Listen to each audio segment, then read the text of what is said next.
दोस्तों, स्वागत है आपका अपने YouTube channel Sharma ji GS में।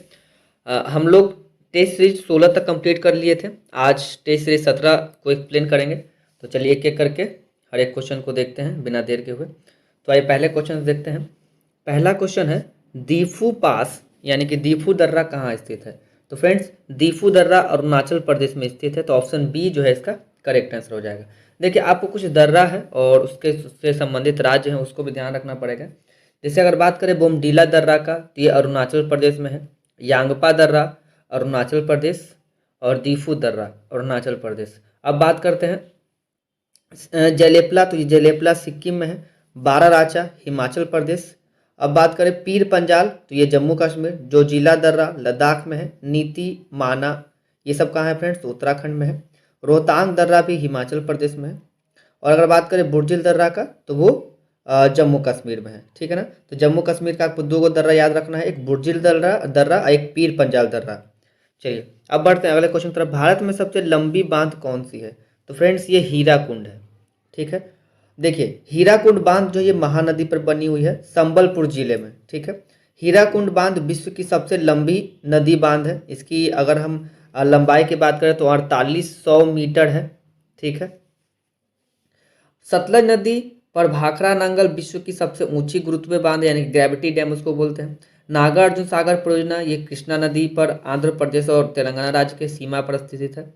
अगर बात करें रिहंद परियोजना का, तो रिहंद नदी पर है उत्तर प्रदेश में। चलिए अब बढ़ते हैं अगले क्वेश्चन की तरफ। अगला क्वेश्चन है कि भारत की संसद में पहला लोकपाल विधेयक कब पेश किया गया था। देखिए, लोकपाल विधेयक सबसे पहले कब विधेयक के पास किया गया था फ्रेंड्स, 1968 में। तो ऑप्शन बी जो है इसका करेक्ट आंसर हो जाएगा। देखिए, लोकपाल स्वीडन में अगर बात करें पूरे दुनिया का, तो स्वीडन में सबसे पहले 1809 में पास किया गया था। ठीक है, अब बात करते हैं भारत लोकपाल विधेयक 1968 का।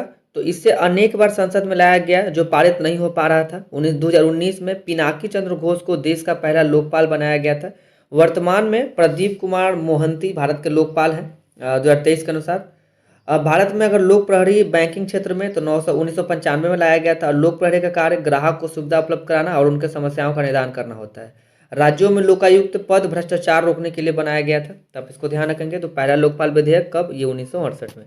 चलिए अब आते हैं अगले क्वेश्चन पे। बिहार पंचायत राज अधिनियम 2006 की धारा 90 की उपधारा 1 के अधीन कौन सी संख्या की स्थापित हुई। तो फ्रेंड्स, ये थी ग्राम कचहरी। ठीक है ना। तो ऑप्शन सी जो है इसका करेक्ट आंसर हो जाएगा। देखिए, ग्राम कचहरी सरपंच पंच एवं न्याय मित्र से मिलकर बनता है और ग्राम कचहरी का क्षेत्र ग्राम पंचायत होता है। ग्राम कचहरी में सरपंच एवं पंच जो है इनका प्रत्यक्ष चुनाव होता है। चलिए अब आते हैं अगले क्वेश्चन पे। अगला क्वेश्चन है कि निम्नलिखित में कौन एक पंचायतों से संबंधित नहीं है। देखिए, राज्य निर्वाचन आयोग पंचायतों का चुनाव संपादित करता है, ये सही है। संविधान 74वां संशोधन अधिनियम पंचायत से संबंधित नहीं। तो फ्रेंड्स, ये जो इसका करेक्ट आंसर हो जाएगा ऑप्शन बी। देखिए, संविधान का जो 74वां संविधान संशोधन अधिनियम है ये पंचायत से नहीं बल्कि नगर पालिका से संबंधित है। ठीक है, तो इसको आप ध्यान रखेंगे, ये नगर पालिका। ठीक है फ्रेंड्स, ये नगर पालिका से संबंधित है। ठीक है, ये नगर पालिका से संबंधित है, तो आप इसको ध्यान रखेंगे।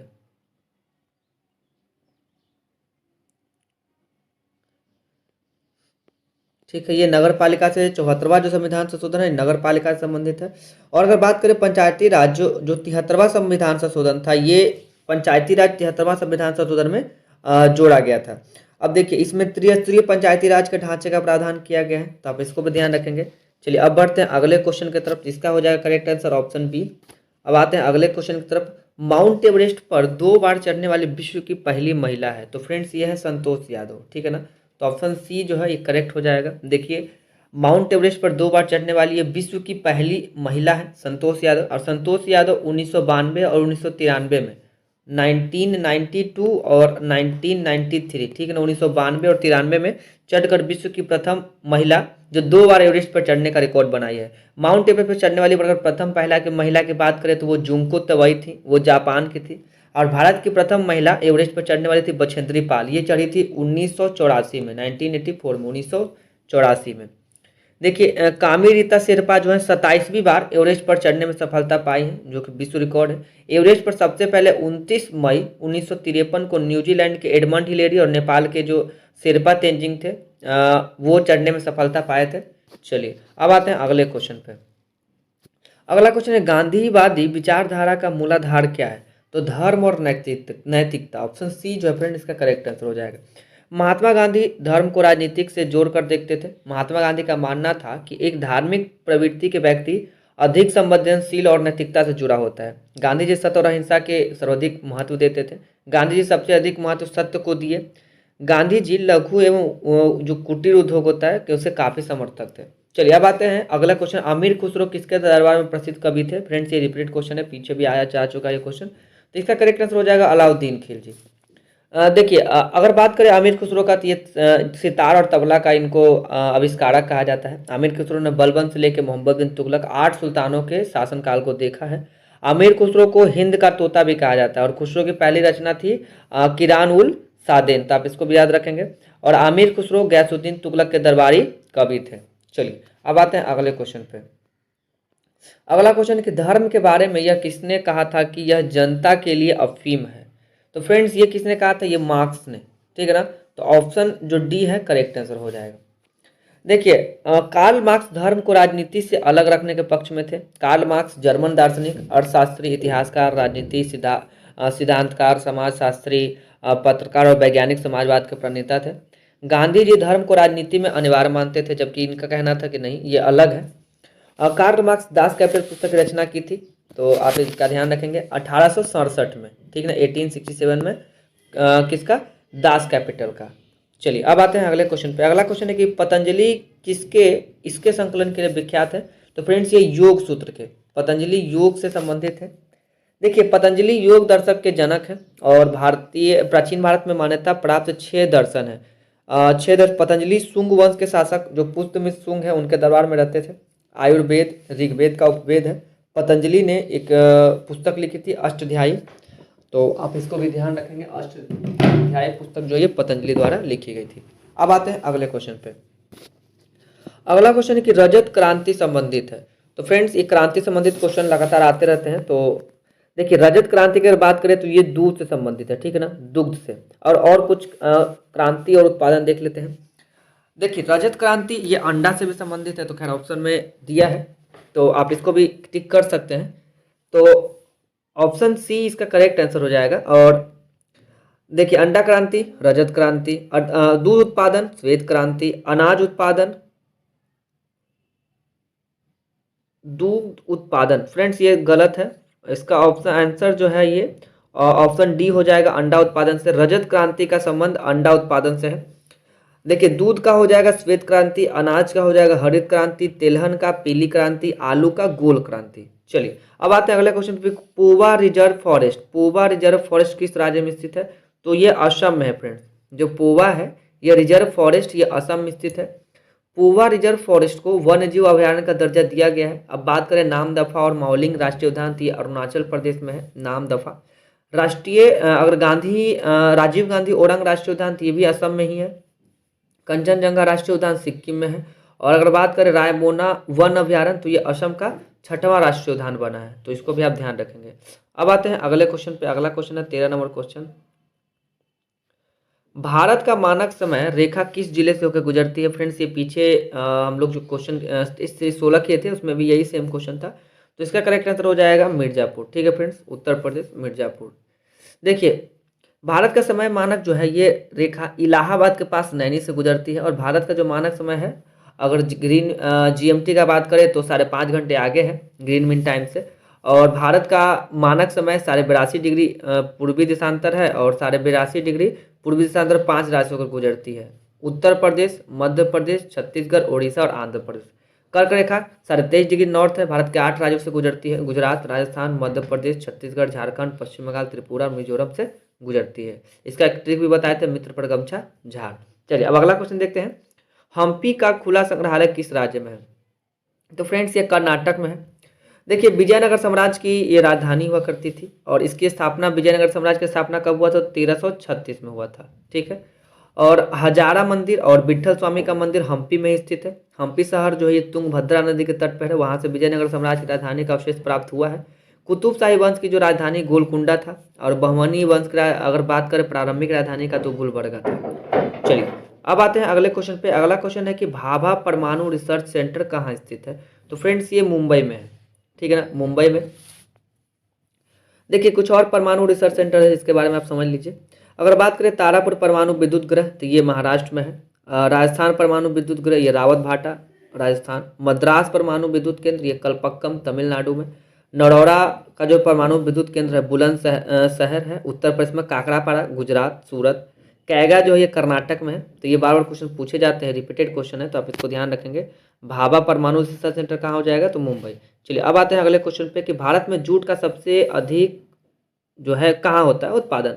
तो ये होता है फ्रेंड्स बंगाल के डेल्टा क्षेत्र में, ठीक है ना। नंबर 1 पे पश्चिम बंगाल आता है जूट के मामले में। अगर पूरे वर्ल्ड में बात करें तो ये बांग्लादेश का है, ठीक है। मतलब बांग्लादेश और भारत का इस पे एकाधिकार है, ठीक है। भारत में अगर प्रथम जूट कारखाने का बात करें तो ये सिसरा था। सिसरा में 1855 में स्थापित हुआ था। जूट को गोल्डन फाइबर के नाम से भी जाना जाता है, और सुंदरवन का जो डेल्टा है वो जूट उत्पादन के लिए काफ़ी विख्यात है। अब आते हैं अगले क्वेश्चन पे। अगला क्वेश्चन है कि नीलगिरी के पहाड़ी क्षेत्रों में किसकी खेती की जाती है? तो फ्रेंड्स यहाँ खेती की जाती है कॉफ़ी की, ठीक है। जो नीलगिरी के पहाड़ी क्षेत्र है वह कॉफ़ी क्षेत्र के लिए काफ़ी उत्पादित वहाँ पे होते हैं। नीलगिरी की जो पहाड़ी है तमिलनाडु में स्थित है, जहाँ टोडा नामक जनजाति निवास करते हैं। यहाँ चाय की भी खेती होती है। नीलगिरी की अगर सबसे ऊंची चोटी का बात करें तो वो है दोदा बेटा, जिसकी ऊंचाई 2637 मीटर के आसपास है, ठीक है।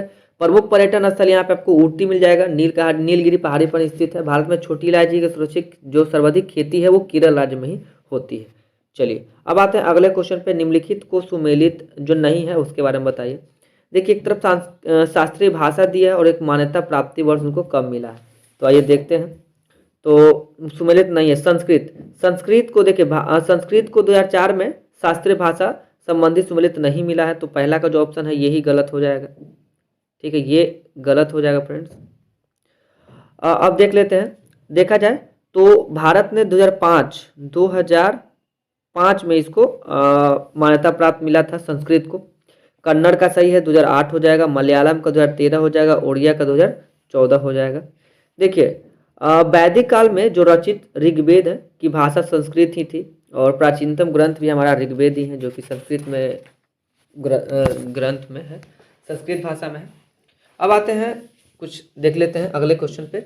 इसी संबंधित भारत में अगर 6 हमारे शास्त्रीय भाषा हैं, जिसमें तमिल हो गया 2004 में, संस्कृत 2005, कन्नड़ 2008 में, तेलुगु 2008, मलयालम 2013 और सबसे आखिरी में ओडिशा 2014। देखिए अनुच्छेद 351 में संघ का यह कर्तव्य होगा कि वह हिंदी भाषा का प्रचार प्रसार बढ़ाए और उसका विकास करे, तो ये भी आर्टिकल में लिखा हुआ है 351 में। चलिए अब आते हैं अगले क्वेश्चन पे। अगला क्वेश्चन है कि यूएन सुरक्षा परिषद में कितने अस्थायी देश हैं? तो फ्रेंड्स इसमें 5 अस्थायी देश हैं, और अस्थायी देशों के नाम आपको पता होना चाहिए। और देखिए और 10 अस्थायी देश भी होते हैं ना, जिनका चुनाव हर 2-2 साल के लिए किया जाता है। तो देखिए इसमें अस्थायी देश में आपको कौन हो जाएगा? अमेरिका हो जाएगा। अमेरिका, फ्रांस, रसिया, ब्रिटेन और चाइना, AFRBC, ठीक है।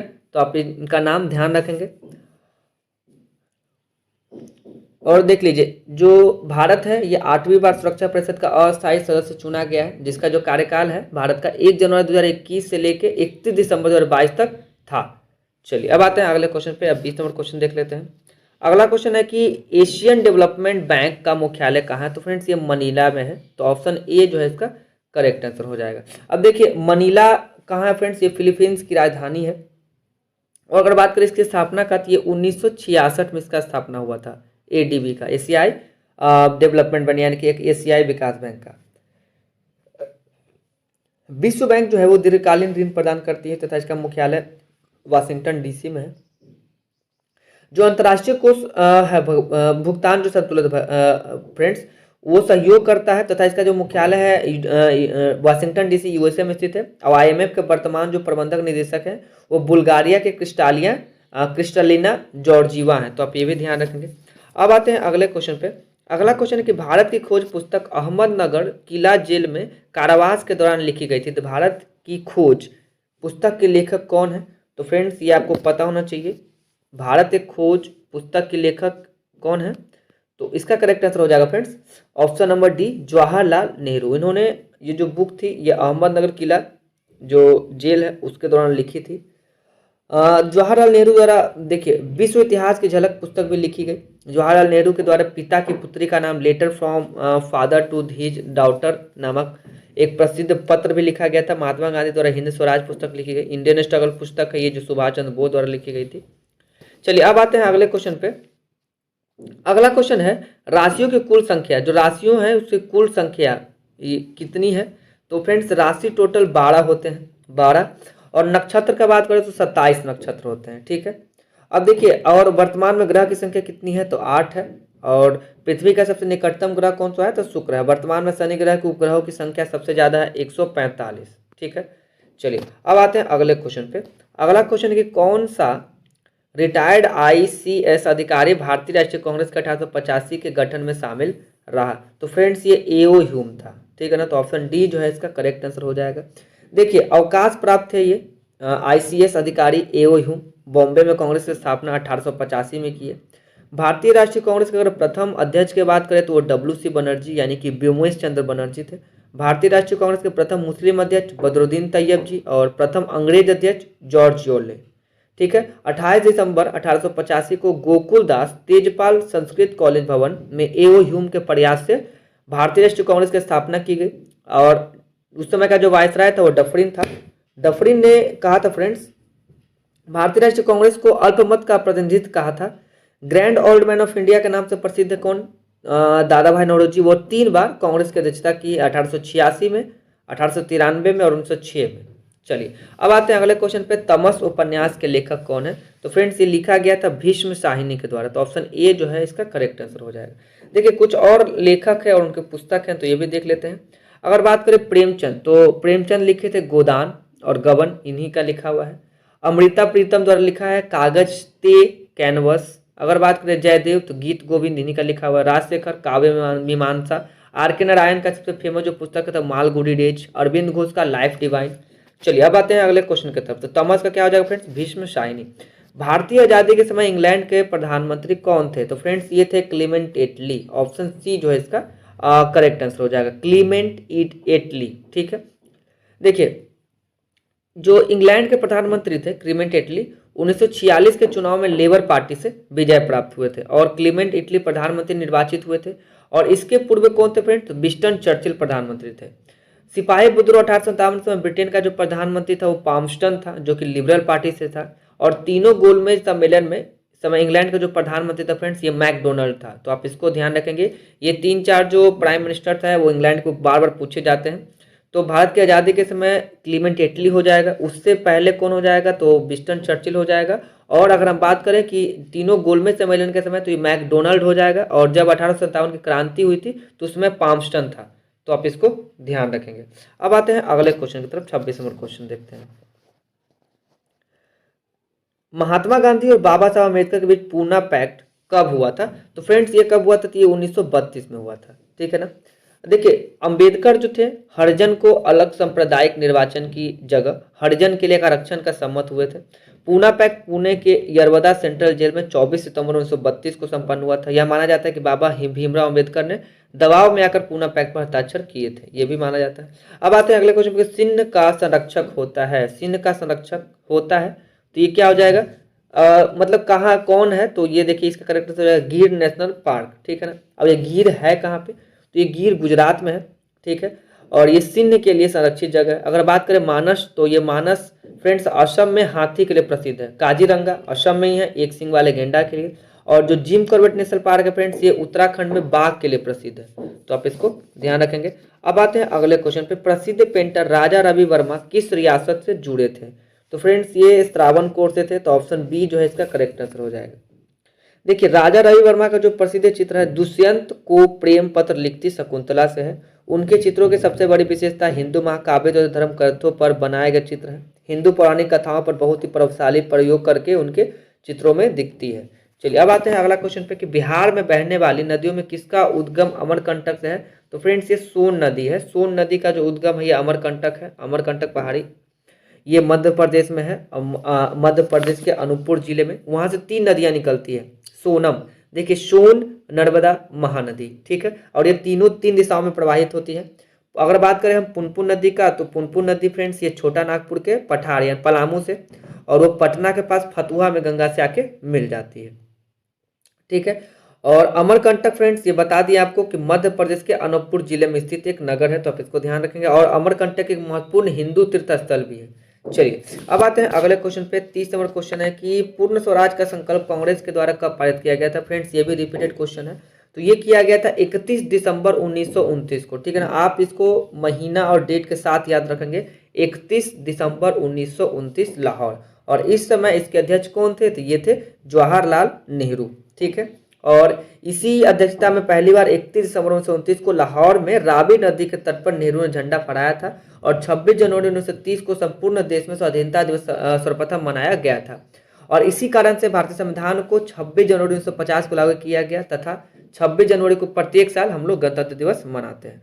15 अगस्त 1947 को भारत स्वतंत्र हुआ था और प्रत्येक वर्ष 15 अगस्त को स्वतंत्रता दिवस मनाया जाता है। चलिए अब आते हैं अगला क्वेश्चन पे कि मार्को पोलो 1292 से लेकर 1294 के मध्य किस देश से आया था। तो फिर मार्को पोलो कहाँ का था, ये वेनिस का था, ठीक है ना, वेनिस से आया था। मार्को पोलो इटली के यात्री और व्यापारी थे। मार्को पोलो का जो अगर वृत्तांत का बात करें तो the book of sir Marco Polo के नाम से जाना जाता है। मार्को पोलो रेशम मार्ग से चीन का भी यात्रा किया था। इन्होंने केरल के कायल नगर और बंदरगाह पर भी उल्लेख किया है। इन्होंने काकतीय वंश की राजकुमारी रुद्रमा देवी शासिका का भी उल्लेख किया। मार्को पोलो पांड्य राज्य की जो यात्रा किया था, इस राज्य के वैभव का सचिव विवरण जो है इसने किया है। अब आते हैं अगले क्वेश्चन पे। अगला क्वेश्चन है भारत के संविधान के अनुच्छेद 243 ख के अधीन कौन स्वशासी संस्था की स्थापना की गई। तो फ्रेंड्स ये थी पंचायत, ठीक है ना, ये पंचायत की स्थापना की गई। देखिए 243 ख के अंतर्गत पंचायत स्वशासी संस्था की स्थापना की गई। 73वां संविधान संशोधन था ये 1992, ठीक है ना, 73 जो था 73वां संविधान संशोधन 1992 के तहत पंचायत संस्था के लिए 243 से 243 न के प्रावधान किया गया। 243 जो न अनुच्छेद है उसके अधीन राज्य विधानमंडल को विधि द्वारा पंचायत की संरचना के संबंध में उपबंध करने की शक्ति प्रदान की गई। चलिए अब आते हैं इसमें 243 अंगक के अनुसार पंचायतों का जो कार्यकाल है वो 5 वर्ष का होगा, ये भी आप ध्यान रखेंगे। अब आते हैं अगले क्वेश्चन पे। सिरपुर में किस राजवंश के शासनकाल में रानी वास्टा ने ईंटों से एक मंदिर का निर्माण कराया था। तो फ्रेंड्स ये पांडु वंश हो जाएगा, तो ऑप्शन सी जो है इसका करेक्ट आंसर हो जाएगा। देखिए ये कन्नौज के राजा यशोवर्मन की पुत्री थी और इनकी शादी जो ये हर्षगुप्त से हुई थी। और हर्षगुप्त के मृत्यु के बाद उनके याद में सिरपुर में लक्ष्मणेश्वर मंदिर का निर्माण करवाया गया था। अब आते हैं अगला क्वेश्चन पे कि तवांग मठ। देखिए फ्रेंड्स ये भी रिपीटेड क्वेश्चन है, ये अरुणाचल प्रदेश में है। देखिए अगर बात करें तवांग मठ का, तो ये भारत का सबसे बड़ा मठ है और ये अरुणाचल प्रदेश राज्य में स्थित है। तवांग मठ लहासा के पोताला महल के बाद विश्व का दूसरा सबसे बड़ा मठ है, ठीक है। तवांग मठ का निर्माण 1680 से 81 में जो ये मिराक लामा लोद्रे जो ग्यासो थे वो करवाए थे, तो आप इसको ध्यान रखेंगे। तो चलिए बढ़ते हैं अगले क्वेश्चन की तरफ। अगला क्वेश्चन है प्राथमिक विपणन समिति किस कार्य को नहीं करती है। तो फ्रेंड्स ये समर्थन मूल्य का निर्धारण का काम नहीं है, तो ऑप्शन सी जो है इसका करेक्ट आंसर हो जाएगा। देखिए कृषि मूल्य आयोग है, इसकी स्थापना फ्रेंड्स 1965 में हुआ था। 1985 में कृषि मूल्य आयोग का नाम बदलकर कृषि लागत और मूल्य आयोग कर दिया गया, जो कुल 23 फसलों का न्यूनतम समर्थक मूल्य घोषित करता है। राष्ट्रीय विपणन संस्थान अभी कहाँ है फ्रेंड्स, तो ये जयपुर में स्थित है, तो आप इसको भी ध्यान रखेंगे। और किसानों की आय दोगुना करने का लक्ष्य केंद्र सरकार ने 2022 तक निर्धारित किया था। अब आते हैं अगले क्वेश्चन पे। मशहूर नाइक जूते और कपड़े भारत सहित अनेक देशों में पहने जाते हैं। नाइक का अर्थ क्या है। तो फ्रेंड्स नाइक का अर्थ क्या है, तो विजय की यूनानी देवी, ठीक है ना, तो ऑप्शन ए जो है ये करेक्ट आंसर हो जाएगा। देखिए नाइक एक अमेरिकी कंपनी है और नाइक का स्लोगन है जस्ट डू इट, ठीक है। और नाइक का अर्थ होता है विजय की देवी, यानी ये यूनान में इनको नाइक जो होते हैं वो विजय की देवी को कहा जाता है। चलिए अब आते हैं अगले क्वेश्चन पे। अगला क्वेश्चन है कि निम्नलिखित में से कौन सा सुमेलित नहीं है। तो आइए देख लेते हैं।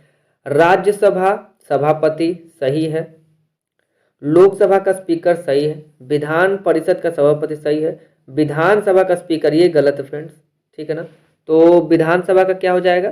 स्पीकर नहीं होगा, ये गलत है। विधानसभा की अध्यक्षता करने वाले को विधानसभा का अध्यक्ष कहते हैं, तो आप इसको ध्यान रखेंगे। स्पीकर जो सामान्यतः लोकसभा अध्यक्ष के लिए यूज हुआ होता है और अनुच्छेद 93 में लोकसभा के अध्यक्ष और लोकसभा के उपाध्यक्ष का उल्लेख किया गया है। अब आते हैं अगले क्वेश्चन पे कि राज्यसभा के लिए जो राष्ट्रपति के द्वारा कितने सदस्य मनोनीत किए जाते हैं फ्रेंड्स, ये भी बार बार रिपीटेड क्वेश्चन है। तो ये 12 सदस्य जो है इनके द्वारा नॉमिनेट किए जाते हैं। देखिए अनुच्छेद 331 के आधार पर राष्ट्रपति लोकसभा में 2 आंग्ल भारतीय का मनोनयन करते थे, लेकिन 104 संविधान संशोधन में इसको समाप्त कर दिया गया। संविधान के अनुच्छेद 332 द्वारा अनुसूचित जातियों और जनजातियों को विधानसभा में आरक्षण का प्रावधान है, तो आप इसको भी ध्यान रखेंगे। अब आते हैं अगले क्वेश्चन पे। अगला क्वेश्चन है 39 नंबर क्वेश्चन।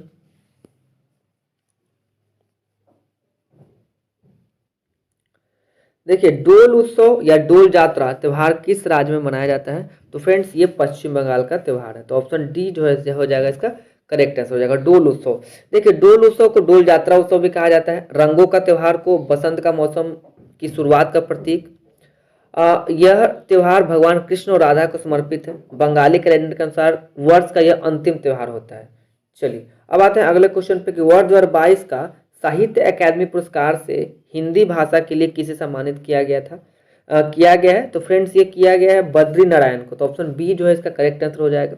बद्री नारायण को हिंदी के साहित्य अकादमी पुरस्कार 2022 तुमड़ी के शब्द नामक कविता संग्रह के लिए दिया गया। वर्ष 2022 का जो अंग्रेजी भाषा के लिए साहित्य था, यह अकादमी पुरस्कार अनुराधा राय को उपन्यास all the leaves be never lived के लिए दिया गया। अजीत आजाद को पेनड्राइव से पृथ्वी नामक कविता संग्रह के लिए एक मैथिली भाषा में साहित्य अकादमी पुरस्कार 2022 सम्मानित किया गया, तो आप इसको भी ध्यान रखेंगे। चलिए अब आते हैं अगले क्वेश्चन पे। अगला क्वेश्चन है हाल ही में चर्चा में रहे पुस्तक विक्ट्री सिटी किसके द्वारा लिखा गया था? तो फ्रेंड्स ये सलमान रुश्दी द्वारा लिखा गया था। विक्ट्री सिटी सलमान रुश्दी द्वारा लिखा गया ये पुस्तक है। देखिए इनकी और भी पुस्तक है जो आपको याद रखना है। The satanic verses, midnight children, shame, Haroun and the of stories, the golden years नाम पुस्तक ये रस्किन बॉन्ड का लिखा हुआ है। और राइट अंडर आवर नोज नामक पुस्तक ये पूर्व आरबीआई जो प्रबंधक थे आर गिरिधरन द्वारा लिखा गया था, तो आप इसको भी ध्यान रखेंगे। अब आते हैं अगला क्वेश्चन। अगला क्वेश्चन भारत के शतरंज खिलाड़ियों की अगस्त 2023 में जारी रैंकिंग में 3 दशक से अधिक समय तक भारत के शीर्ष स्थान पर रहने वाले विश्वनाथन आनंद को पीछे छोड़कर कौन भारतीय शतरंज खिलाड़ी आगे निकल गया है? तो फ्रेंड्स ये है डी गुकेश, तो ऑप्शन बी जो है इसका करेक्ट आंसर हो जाएगा, डी गुकेश। देखिए अगर हम बात करें इस फीडे को रैंकिंग में विश्व के 8वें नंबर पर शतरंज खिलाड़ी डी गुकेश पहुंच गए हैं, जबकि विश्वनाथन आनंद जो है वो 9वें स्थान पर है। विश्व कप के फाइनल में मैग्सन कार्लसन से हार का सामना करने वाले जो आर प्रज्ञानंद है ये 19वें स्थान पर है, तो आप इसको भी ध्यान रखेंगे। अब आते हैं 43 नंबर क्वेश्चन पे। 12 से 19 सितंबर 2023 में ब्राजील के रियो डी जेनेरियो में आयोजित ISSF विश्व कप टूर्नामेंट में भारत के किस खिलाड़ी ने स्वर्ण पदक जीता? तो फ्रेंड्स ये जीता है इनवालिलिन क्लारीवान ने, तो ऑप्शन बी जो है इसका करेक्ट आंसर हो जाएगा। देखिए इस विश्व कप में भारत का एक रजत पदक जो है निश्चल के द्वारा जीता गया और 1907 में स्थापित इंटरनेशनल शूटिंग स्पोर्ट फेडरेशन जो है का मुख्यालय म्यूरिख यानी कि जर्मनी में स्थित है। चलिए अब आते हैं अगले क्वेश्चन पे कि प्रिंटिंग प्रेस तकनीक के आविष्कारक कौन है? तो ये भी रिपीटेड क्वेश्चन है फ्रेंड्स, ये गुटेनबर्ग हो जाएगा, तो गुटेनबर्ग इसका करेक्ट आंसर है। और ये 1490 के दशक में थे। और विंडशील्ड जो वाइपर है इसका आविष्कार मैरी एंडरसन ने 1905 में किया। रिवॉल्वर का आविष्कार कोल्ट ने किया था, तो आप इसको भी ध्यान रखेंगे। अब आते हैं अगले क्वेश्चन पे। देखिए जनवरी 2023 में भारत की अध्यक्षता में G20 स्वास्थ्य कार्य समूह की पहली बैठक का आयोजन कहाँ किया गया था? तो फ्रेंड्स ये किया गया था तिरुवनंतपुरम में, ठीक है ना, तो ऑप्शन ए जो है इसका करेक्ट आंसर हो जाएगा। ठीक है, देखिए अगर हम बात करें G20 की बैठक और आयोजन स्थल, तो देखिए रोजगार के लिए हुआ था जोधपुर में, शिक्षा के लिए चेन्नई में, स्वास्थ्य के लिए हुआ था फ्रेंड्स तिरुवनंतपुरम में, और अगर बात करें व्यापार और निवेश के लिए तो ये मुंबई में हुआ, आपदा प्रबंधन के लिए गांधीनगर में, भ्रष्टाचार विरोधी के लिए गुरुग्राम में, पर्यटन के लिए कक्षकरण में, और ऊर्जा परिवर्तन के लिए बेंगलुरु में, और पर्यावरण और जलवायु से संबंधित भी जो बैठक था ये भी बेंगलुरु में हुआ था। चलिए अब आते हैं अगले क्वेश्चन पे। अगला क्वेश्चन, निम्नलिखित पुस्तकों को विमेलित विकल्प से चुने। तो देखिए, गांधी इन गांधी, इसमें जो पहला इसमें हो जाएगा निम्नलिखित पुस्तक को विमेलित विकल्प से चुने। देखिए, बीदर जो इंडिया है, इसके लेखक रविन्द्रनाथ टैगोर ने फ्रेंड्स, ये जवाहरलाल नेहरू थे। तो ऑप्शन जो ये पहला यही गलत हो जाएगा, ठीक है ना। लाइफ डिवाइन अरविंद घोष सही है। गीता रस बाल Gangadhar Tilak. India and communism ये भीमराव अम्बेडकर सही है। तो बीदर इंडिया जो है ये लिखा गया था फ्रेंड्स किसके द्वारा, तो जवाहरलाल नेहरू द्वारा, ठीक है ना, जवाहरलाल नेहरू के द्वारा। चलिए, और भी कुछ पुस्तक हैं, तो जैसे गांधी इन इंटरेटेड बायोग्राफी, ये प्रमोद कपूर द्वारा लिखा गया। द ग्रेट इंडियन नॉवेल, ये शशि थरूर द्वारा। असूटेबल बॉय विक्रम सेठ द्वारा। इंडिया गेट ये लिखे थे लेसी फासवर्क, तो आप इसको भी ध्यान रखेंगे। और रविन्द्रनाथ टैगोर की भी कुछ प्रसिद्ध पुस्तक है, जैसे घोड़ा, गीतांजलि, काबुली वाला, पोस्ट मास्टर, पोस्ट ऑफिस आदि। जवाहरलाल नेहरू की पुस्तक हो जाएगी discovery of India, glimpse of world history, मेरी कहानी, या एन ऑटोबायोग्राफी। चलिए, अब आते हैं अगले क्वेश्चन पे। बिहार में 1857 की क्रांति के नेता कुंवर सिंह का देहांत कब हुआ था? तो फ्रेंड्स, इनका देहांत हुआ था 26 अप्रैल 1858 को। तो ऑप्शन ए जो है इसका करेक्ट आंसर हो जाएगा। देखिए, उस समय उनकी उम्र जो करीबन 80 वर्ष थी, ठीक है ना, ये 80 साल के थे। 1857 के जो सैनिक विद्रोह का नेतृत्व कौन किया? तो बहादुर शाह जफर ने किया। और 1857 के सैनिक विद्रोह में शहीद होने वाला प्रथम नायक कौन थे? तो ये मंगल पांडे थे। और 1857 के सैनिक विद्रोह में शहीद होने वाला अंतिम नायक कौन थे? तो ये तात्या टोपे थे, ठीक है। बाबू बीर सिंह जो ये कुंवर, ये परमार जाति के राजपूत थे, तो आप ये भी ध्यान रखेंगे। अब आते हैं अगले क्वेश्चन पे कि राजकुमार शुक्ल किस गांव के निवासी थे? तो फ्रेंड्स, ये मुरली भड़हवा गांव के निवासी थे। चंपारण के राजकुमार शुक्ल के निमंत्रण पर चंपारण के जो नील किसान के द्वारा चलाया गया तीन कठिया आंदोलन का नेतृत्व गांधी जी के द्वारा किया गया था, तो आप इसको भी ध्यान रखेंगे। और चंपारण सत्याग्रह 1917 में हुआ था। गांधी जी द्वारा भारत में चंपारण का पहला उनका कर्मस्थल है, जहां पर उन्होंने सत्य और अहिंसा का प्रयोग किया था। चलिए, अब आते हैं अगले क्वेश्चन पे कि सदाकत आश्रम की स्थापना हेतु लगभग 20 एकड़ जमीन किसने दान में दी थी? तो फ्रेंड्स, ये दिया था खैरू मियाँ ने। तो ऑप्शन सी जो है इसका करेक्ट आंसर हो जाएगा, खैरू मियाँ। देखिए, खैरू मियाँ ने कांग्रेस कार्यालय के लिए पटना के दीघा में लगभग 20 एकड़ जमीन दान में दिया, जहां सदाकत आश्रम बना। मौलाना मजहरूल हक के मित्र खैरू मियाँ ने दीघा के पास जमीन दान में दी, जिस पर मजहरूल हक ने सदाकत आश्रम का निर्माण किया। बाद में यही बिहार कांग्रेस का मुख्यालय बन गया। असहयोग आंदोलन के दौरान सदाकत आश्रम का निर्माण किया गया था। तो खैरू मियाँ करेक्ट आंसर हो जाएगा। चलिए, अब आते हैं 49 के बाद 50 नंबर क्वेश्चन पे।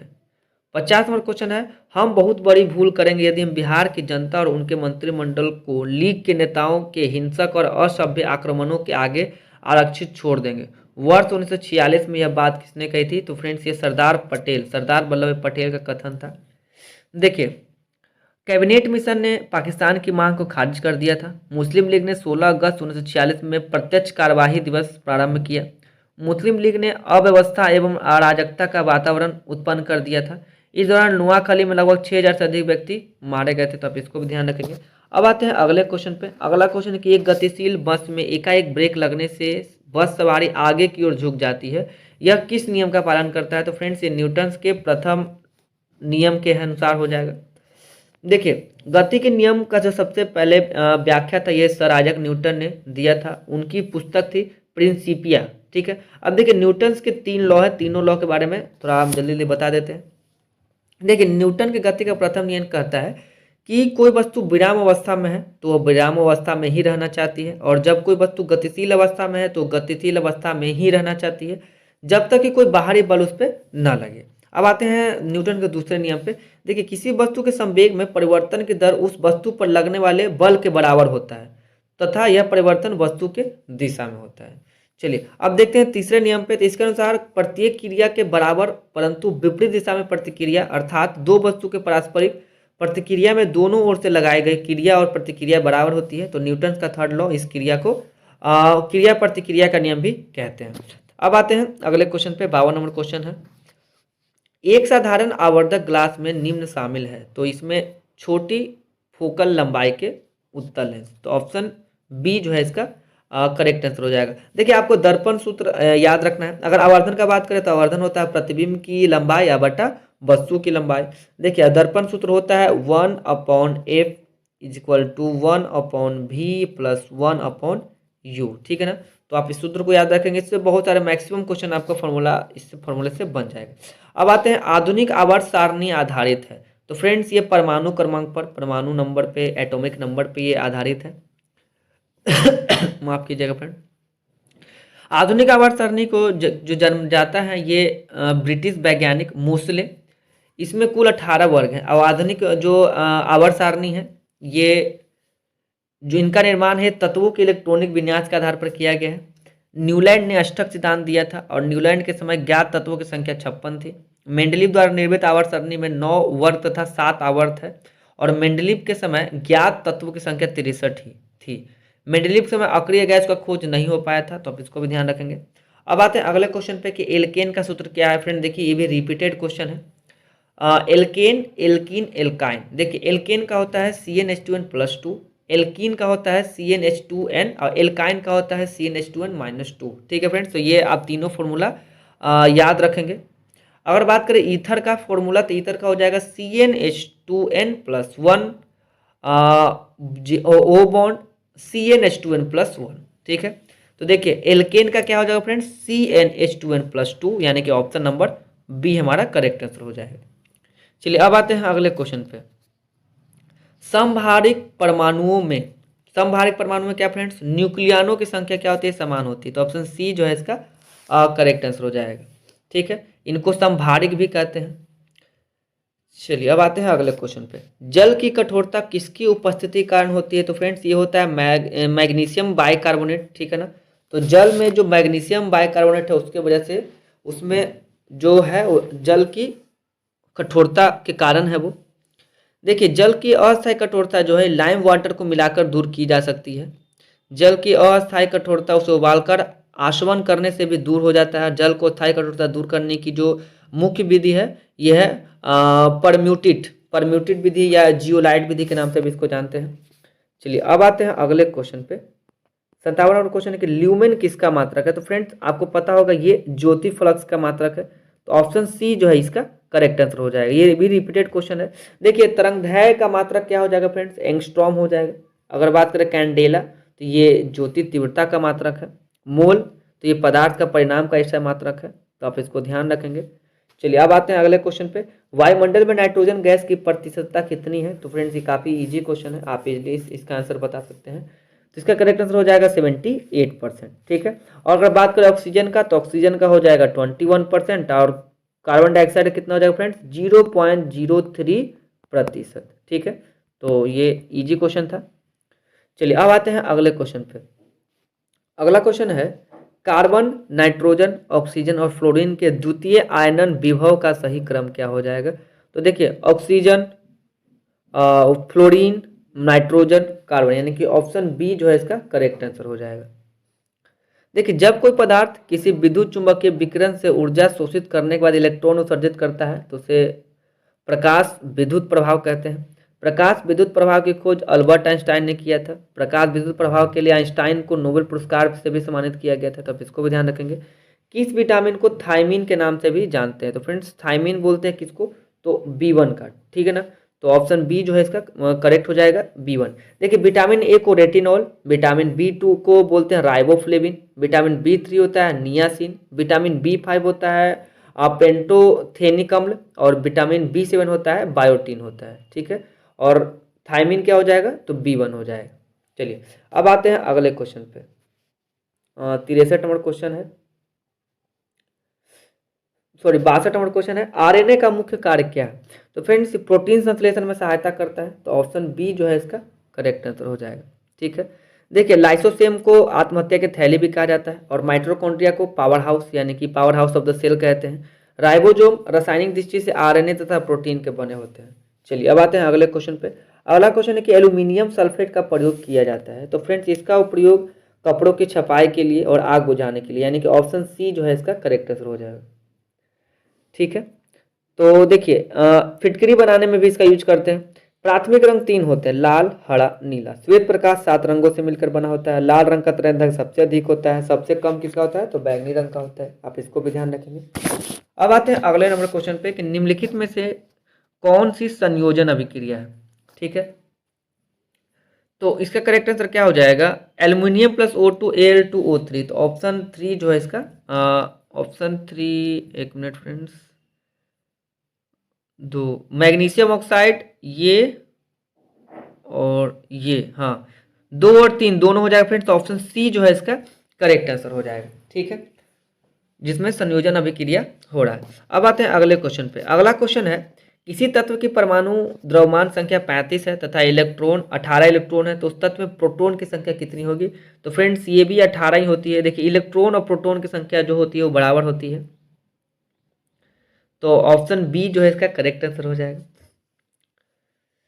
चलिए, और आपको करना होता क्या फ्रेंड्स, ये जो 35 दिख रहा है ना, इसमें से 35 में से 18 घटा दीजिए, तो आपको कितने मिल जाएंगे फ्रेंड्स, ये मिल जाएगा आपको 17 मिल जाएगा।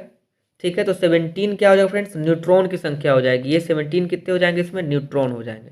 ठीक है ना, तो इलेक्ट्रॉन और प्रोटॉन 18 और न्यूट्रॉन कितने हो जाएंगे, 17 हो जाएंगे। चलिए अब आते हैं अगले क्वेश्चन पे। अगला क्वेश्चन है कि आम का पीला रंग किसकी उपस्थिति के कारण होता है। तो ये होता है फ्रेंड्स पर्णपितक, कैरोटीन के कारण। ठीक है, तो पर्णपितक के कारण क्या होता है, इसका रंग जैसे गाजर हो गया, आम, दूध, ये सब का रंग पीला दिखाई देता है। पौधों की पत्तियों और पौधों का हरा रंग फ्रेंड्स ये क्लोरोफिल के कारण दिखाई देता है।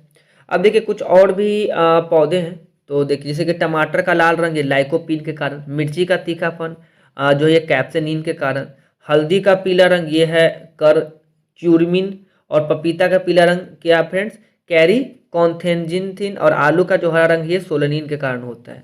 चलिए अब आते हैं अगले क्वेश्चन पे। अगला क्वेश्चन है कि एक बर्तन लंबे समय तक नम हवा के संपर्क में रहता है, यह एक हल्की हरी कोटिंग प्राप्त करता है, तो बर्तन किससे बना हुआ है। तो फ्रेंड्स ये तांबा का बना हुआ बर्तन है। तो ऑप्शन डी जो है इसका करेक्ट आंसर हो जाएगा। देखिए हरी वस्तु कॉपर हाइड्रोक्साइड और कॉपर जो कॉपर कार्बोनेट है उसका मिश्रण होता है। कॉपर हाइड्रोक्साइड और कॉपर सल्फेट के मिश्रण का उपयोग कीटनाशी और कीटनाशक के दवाओं के रूप में किया जाता है। कॉपर ऑक्साइड कार्बन डाइऑक्साइड के साथ मिलकर कॉपर कार्बोनेट बनता है। ये तांबा के बर्तन को हरा रंग देता है। मानव ने सबसे पहले तो फ्रेंड्स ये तांबे की ही खोज की थी और उसका उपयोग किया था। अब आते हैं अगले क्वेश्चन पे। दांतों के परीक्षण दांतों के डॉक्टर द्वारा परीक्षण के दौरान दांत का प्रकाश संकेंद्रित करने के लिए निम्नलिखित में से किस किस्म के दर्पण का प्रयोग किया जाता है। तो फ्रेंड्स ये होता है अवतल दर्पण। देखिए आंख, नाक, कान के जो डॉक्टर होते हैं वो परीक्षण के लिए अवतल दर्पण का यूज करते हैं, क्योंकि अवतल दर्पण प्रकाश का संकेंद्रण अच्छा होता है। ठीक है, अवतल दर्पण का प्रयोग सौर कुकर, गाड़ी की हेडलाइट या सर्च लाइट में दाढ़ी बनाने में उपयोग में भी किया जाता है। अवतल दर्पण को अभिसारी दर्पण कहते हैं। अवतल दर्पण को अभिसारी दर्पण कहते हैं। उत्तल दर्पण को अपसारी दर्पण कहते हैं। समतल दर्पण की फोकस दूरी अनंत होती है और अवतल दर्पण की फोकस दूरी ऋणात्मक होती है। अवतल दर्पण की फोकस दूरी ऋणात्मक होती है फ्रेंड्स। अब आते हैं अगले क्वेश्चन पे। अगला क्वेश्चन है कि एक वृक्ष के पारिस्थितिकी तंत्र में संख्या का पिरामिड होगा। तो फ्रेंड्स ये होगा कितना, ये कैसा होगा, सीधा हो जाएगा। ठीक है ना, तो ऑप्शन ए जो है इसका करेक्ट आंसर होगा, सीधा। अब आते हैं अगले क्वेश्चन पे। अगला क्वेश्चन है कि एक निश्चित क्षेत्र में प्राथमिक उत्पादकों की संख्या सर्वाधिक होगी। तो फ्रेंड्स ये तालाब के पारिस्थितिकी जो तंत्र है उनकी, ठीक है ना, सबसे ज़्यादा होगी प्राथमिक। तो ऑप्शन सी जो है इसका करेक्ट आंसर हो जाएगा। देखिए प्राथमिक उपभोक्ता में कौन कौन आते हैं, गाय, बकरी, हिरन, भेड़, बैल। अगर द्वितीयक उपभोक्ता की बात करें तो लोमड़ी, भालू, और तृतीयक उपभोक्ता में आते हैं बाघ, शेर आदि। चलिए अब आते हैं अगले क्वेश्चन पे। 71वां नंबर क्वेश्चन है, निम्नलिखित में से कौन से तत्व की परमाणु संख्या 33 है। तो फ्रेंड्स ये हो जाएगा आर्सेनिक। आर्सेनिक का परमाणु संख्या 33 है। अगर नियोन का बात करें तो 10 है, और अगर बेरियम का बात करें तो 56 हो जाएगा, और आयोडीन का 53 हो जाएगा। ठीक है, तो परमाणु संख्या कितना हो जाएगा आर्सेनिक का, तो 33 हो जाएगा। HIV जीन्स होते हैं, तो HIV क्या होते हैं फ्रेंड्स, ये होता है SSRNA। ठीक है ना, तो ऑप्शन सी जो है इसका करेक्ट आंसर हो जाएगा। देखिए एसएस का मतलब होता है सिंगल स्टैंडर्ड। ठीक है, देखिए एड्स रोग HIV नामक विषाणु कारण होता है जो हमारे श्वेत रक्त कणिकाएं यानी WBC को प्रभावित करता है। ठीक है, एलिसा टेस्ट ये एड्स रोगी की पहचान के लिए किया जाता है ELISA इलीसा टेस्ट। तो आप इसको ध्यान रखेंगे। ये HIV जो है ये के टेस्ट के लिए किया जाता है, यानी कि एड्स रोगी के लिए। चलिए, और HIV जो ये रिट्रो वायरस होता है, ठीक है ना। अब आते हैं अगला 73 नंबर क्वेश्चन। निम्नलिखित में से कौन से वे कथन है या कौन सा कथन सत्य है? तो आइए चेक कर लेते हैं। CO2 को शुष्क वर्ग के रूप में जाना जाता है, ये सही है। CO2 गैस जो है चूने जल को दूधिया कर देता है, ये भी सही है। कैल्शियम कार्बोनेट को अकेले गर्म करने पर CO2 गैस निकलती है, ये भी सही है। तो ऑप्शन ए जो है इसका फ्रेंड्स करेक्ट हो जाएगा, तीनों कथन सही है। चलिए अब आते हैं अगले क्वेश्चन पे। 74 नंबर क्वेश्चन है, जल में नमक को घोलने से प्राप्त होता है। अगर आप जल को नमक में घोलते हैं तो आपको प्राप्त होगा फ्रेंड्स समांगी मिश्रण, ठीक है ना। तो ऑप्शन ए जो है इसका करेक्ट आंसर हो जाएगा। देखिए, जल में चीनी घोलते हैं तब भी आपको समांगी मिश्रण ही प्राप्त होगा। ऐसे मिश्रण जिसमें अव्यय जो पदार्थ है वो अलग अलग न देखा जा सके उसे समांगी मिश्रण कहते हैं, जैसे कि शरबत, दूध, वायु, पीतल, स्टील। ऐसे मिश्रण जिसमें उसके अवयव आसानी से देखा जा सकता है उसको विसमांगी मिश्रण कहते हैं, जैसे कि NaCl हो जाएगा, मक्खन, स्याही, कांच आदि। चलिए अब आते हैं अगले क्वेश्चन पे। अगला क्वेश्चन है कि कोशिका आकार का निम्नलिखित में से कौन सा युग्म सही है? तो देखिए, इसमें हो जाएगा लाल रक्त कोशिकाएं गोलाकार, सही है। पेशी कोशिकाएं तुर्की रूपी, तर्कु रूपी, ये भी सही है। तो ऑप्शन बी जो इसमें करेक्ट आंसर हो जाएगा, 1 और 2 दोनों। देखिए, पेशी कोशिका तर्क रूपी दिखाई देती है। कोशिका जीवन की सबसे छोटी कार्यात्मक और संरचनात्मक इकाई है। कोशिका शब्द का जो सबसे पहले उपयोग किए थे फ्रेंड्स, ये एक अंग्रेजी वैज्ञानिक थे, रॉबर्ट हुक, जो कि 1665 में इसका खोज किए थे।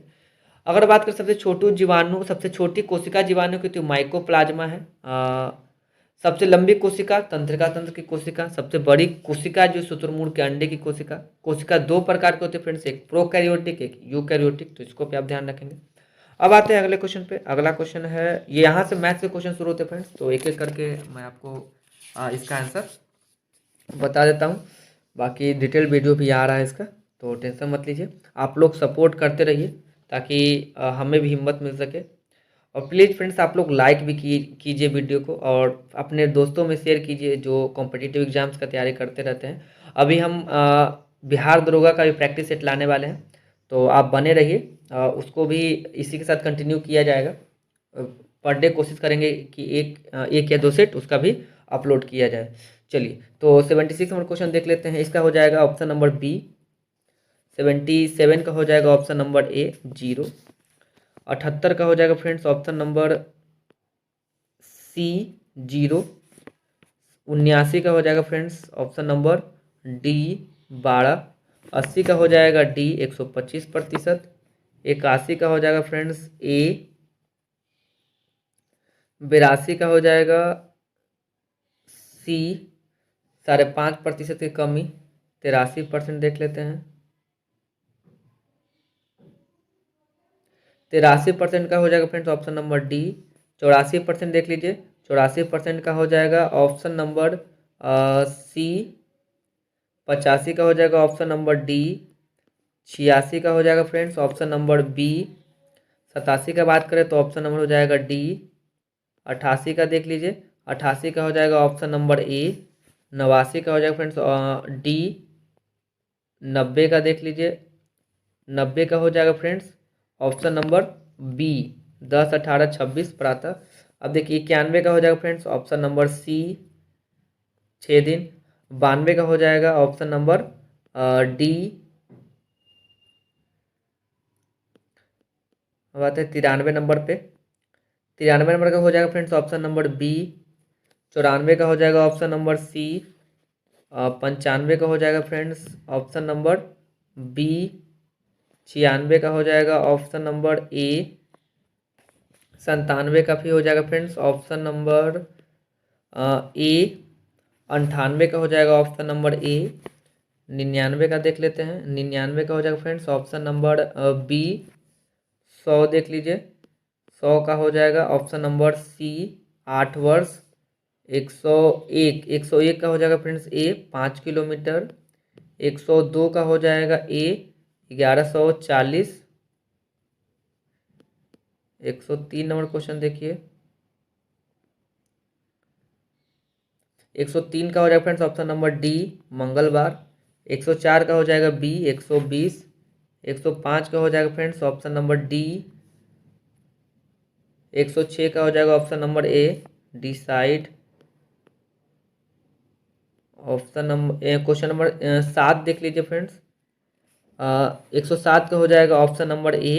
108 का ऑप्शन नंबर सी। 109 का हो जाएगा डी आभूषण। 110 का हो जाएगा फ्रेंड्स ऑप्शन नंबर सी। 111 का हो जाएगा ऑप्शन नंबर ए।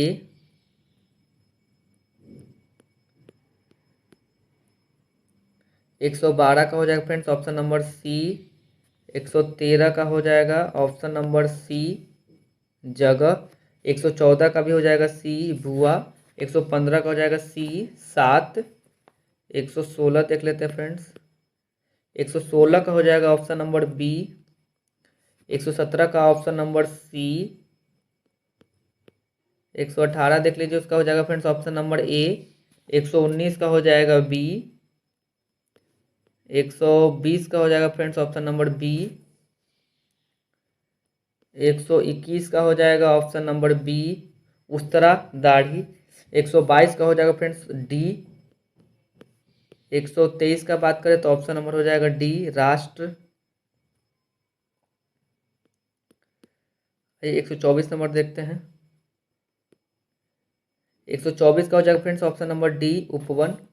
125 का हो जाएगा फ्रेंड्स ऑप्शन नंबर सी। 126 का हो जाएगा ऑप्शन नंबर बी माँ। 127 का ऑप्शन नंबर हो जाएगा डी। 128 का हो जाएगा फ्रेंड्स ऑप्शन नंबर डी। 129 का बात करें तो ऑप्शन नंबर हो जाएगा बी 50 किलोमीटर। 130 का हो जाएगा फ्रेंड्स ऑप्शन नंबर डी। 131 का ऑप्शन नंबर ए। 132 का हो जाएगा ऑप्शन नंबर सी। 133 का हो जाएगा ऑप्शन नंबर सी। 134 का ऑप्शन नंबर डी। 135 देख लीजिए। 135 का हो जाएगा ऑप्शन नंबर डी। 136 का हो जाएगा फ्रेंड्स ऑप्शन नंबर बी। 137 का ऑप्शन नंबर डी। 138 का ऑप्शन नंबर डी। 139 का हो जाएगा ऑप्शन नंबर सी सास। 140 का हो जाएगा friends option number B ADGJM। 141 का हो जाएगा ऑप्शन नंबर ए।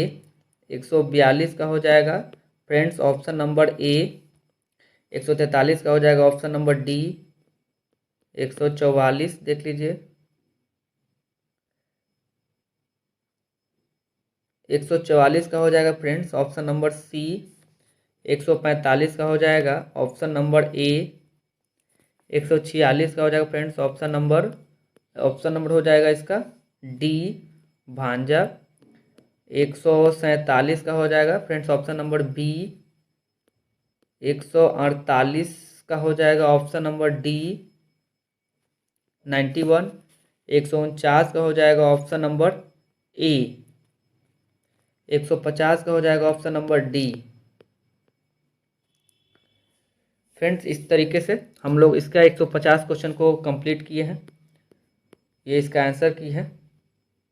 फ्रेंड्स आप लोग इसी तरह सपोर्ट करते रहिए। अपने फ्रेंड्स लोग को भी शेयर कीजिए। फ्रेंड्स आप लोग वीडियो देखते हैं लेकिन लाइक नहीं करते फ्रेंड्स, तो प्लीज़ आप लोग लाइक भी किया कीजिए, मोटिवेशन मिलता है। और फिर हम मिलते हैं आपसे अगले वीडियो के साथ टेस्ट सीरीज 18 के साथ। और मैथ का भी और रीजनिंग का भी क्वेश्चन बन रहा है फ्रेंड्स, तो एक आध सप्ताह के अंदर सब अपलोड कर दी जाएगा, तो उसके लिए आप निश्चिंत रहें। मिलते हैं अगले वीडियो में, तब तक के लिए धन्यवाद।